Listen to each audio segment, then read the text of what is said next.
Join me as I share you how now, moving into my mid-60s, I realized the need to not have so many friends.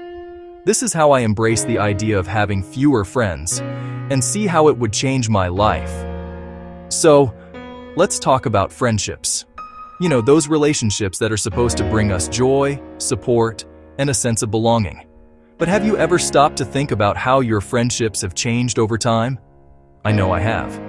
As I entered my 6th decade, I realized my priorities had shifted, and the people we surround ourselves with can have a huge impact on our lives.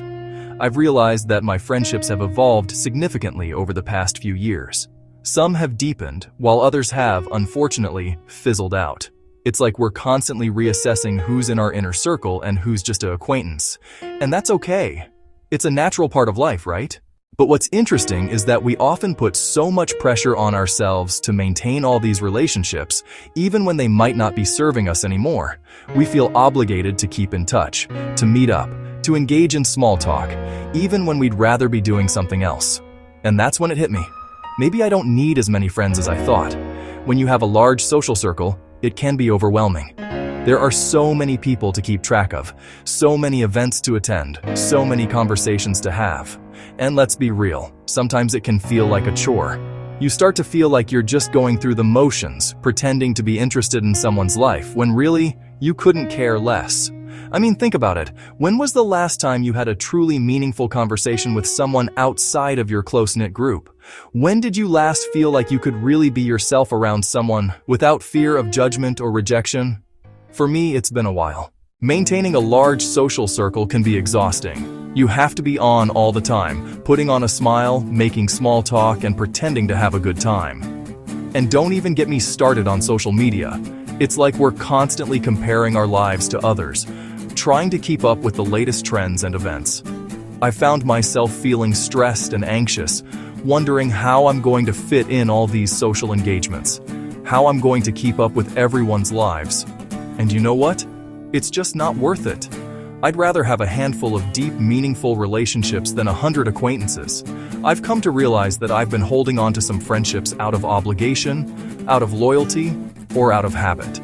But the truth is, some people are just not meant to be in your life. And that's okay.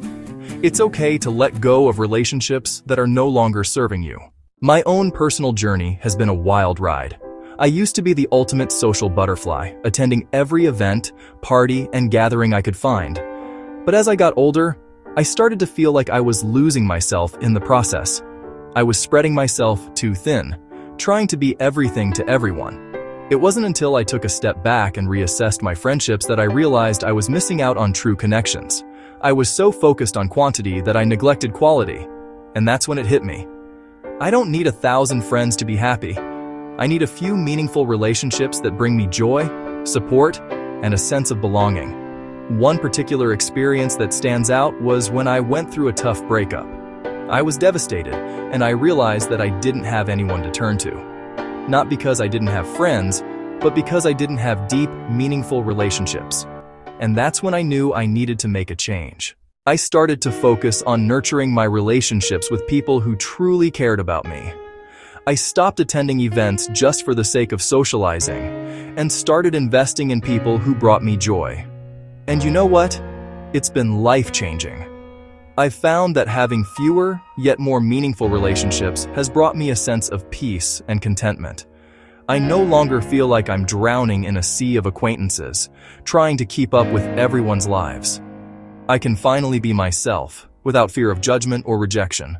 The pivotal moment for me was when I realized that quality trumps quantity every time. It's not about how many friends you have, but about how many people you can truly count on. And that's when I knew I needed to make a change. Looking back on my journey, I'm grateful for the experiences I've had, both good and bad. I've learned that it's okay to let go of relationships that no longer serve me, and to focus on nurturing the ones that bring me joy. Today, I can confidently say that I'd rather have a handful of true friends than 100 acquaintances. I'd rather have deep, meaningful relationships than a large social circle. And you know what? It's been the best decision I've ever made. So if you're feeling stuck in a sea of acquaintances, I encourage you to take a step back and reassess your friendships. Ask yourself, are these relationships truly serving me? Are they bringing me joy, support, and a sense of belonging? If not, it might be time to make a change.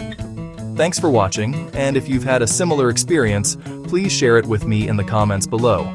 And if you want to learn more about building deeper connections, check out my video on life changes, and live updates.